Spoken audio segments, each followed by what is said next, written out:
versus the first three P's, the knowledge, the values, and the support, will help you guide into planning your next step. So if you flip to the next slide, that's when the next step comes in. So knowledge. So if you've answered no, you don't think you have the knowledge, then this is what you might want to try and do, is to find out more about the options. You might want to list your questions and then figure out where you might be able to find answers to some of those questions. So it might be calling your doctor.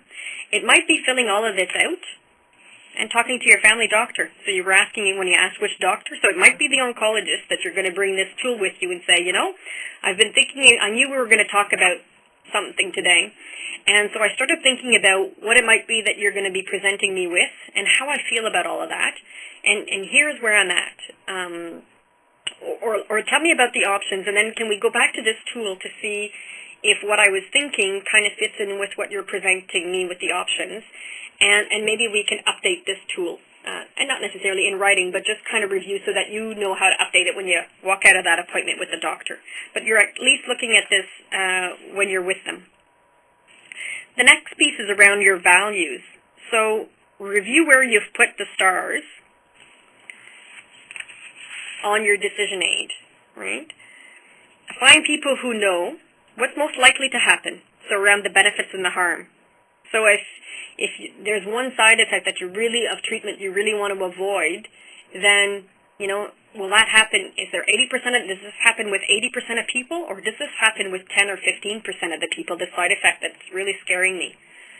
So that helps you figure out whether or not, how much importance you need to put on that side effect that you want to avoid, or how likely is that going to happen.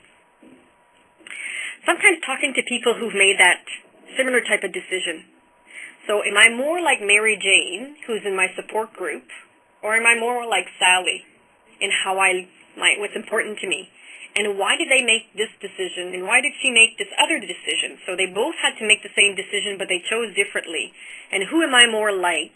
And sometimes identifying with people sometimes is easier. Instead of, sometimes people identify themselves more with a story than going through all of this, or it helps them build on that. So reading the stories, sometimes that would be written in decision aids. Certain decision aids have stories built into them. So examples of people who've made decisions. And I would say that's kind of rare in decision aids. And the last thing around support and values is to talk to other people who matter to you and talk about what's important and get their perspective. The next step under support, so we talked about values and support, is to look at, am I getting support from people, or am I getting pressure? And if I'm getting pressure, how am I going to deal with that? So you can focus on the opinions of others, just the ones who matter, so forget the neighbor. You can certainly share your decision guide so people have a better idea of where you're going. You can ask other people to use the decision guide, and then you all come together. So an example of this, Annette, who is actually our guru in patient decision making, was telling me a while back that her and her sisters had to decide. Her mother was getting older, and they were having to decide, or actually her mother was having to make the decision of whether or not she was moving out of her apartment into long-term care facility. And so the sisters all had different opinions. The mother had an opinion. So what they all ended up doing was using the decision aid all by themselves, and then met together to look at how everybody felt about it. And sometimes it's to find a neutral person that's going to help you kind of navigate that, right? So it might be looking at, is there a social worker? So let's say a woman and her husband are struggling with a decision. The husband wants her to stop treatment or continue treatment, and the patient doesn't. Maybe getting a neutral person like a social worker work through both people's decision aids might be something that's useful, or not even with a decision aid, right? It might be just around working through having that discussion and making sure that everybody's views is being listened. And are there any other things that you can think about that's making the decision difficult? And one might be around the pressure of making that decision. So time, I had to make this decision today while I'm in the clinic with the doctor. So maybe identifying that and clarifying that is something that's important, because maybe at the end of the day the doctor can say, no, you can, go talk to this person, that person, and you can come back another time in, next week, the following month, or whatever, depending on the situation, to make that decision and to clarify questions.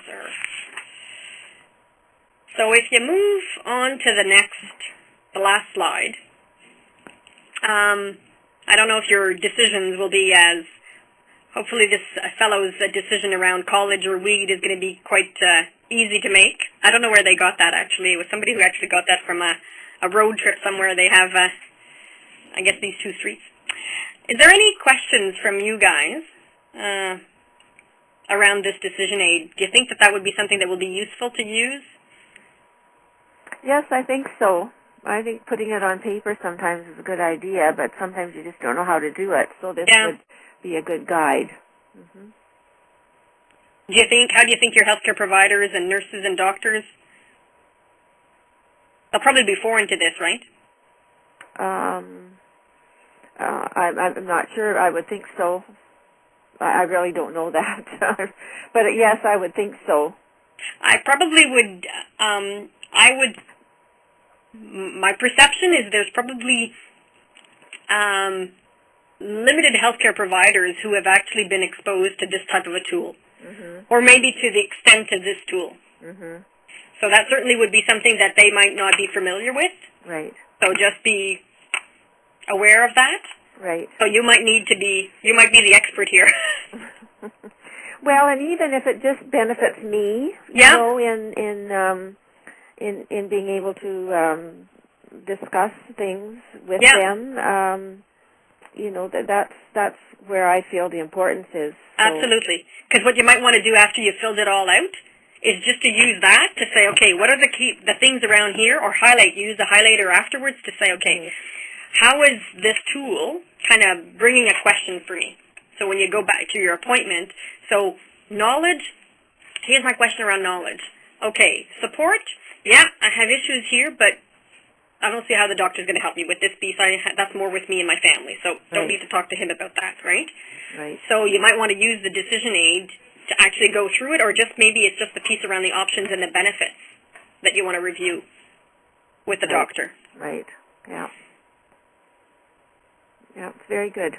Very good? Any other questions around, so I know you're faced with a decision soon, so you can now, try and use that. Yes.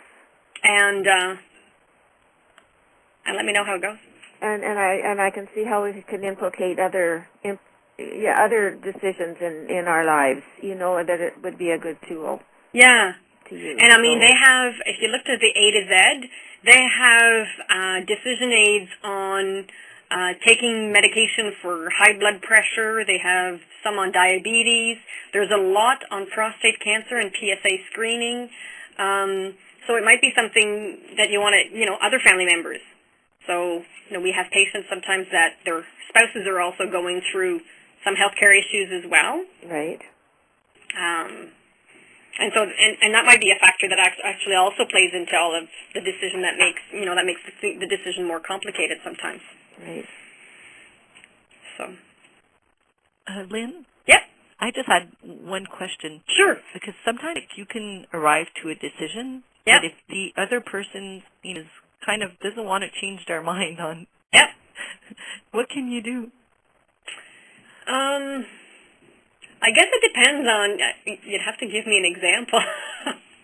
Do you have an example in particular in mind? In particular, yeah. Sometimes, I hear a lot of women say that they want to stop treatment or not do a treatment, but their spouse, in their case, wants them to continue. It's kind of hanging on to the fact that maybe this treatment will help, but sometimes it doesn't.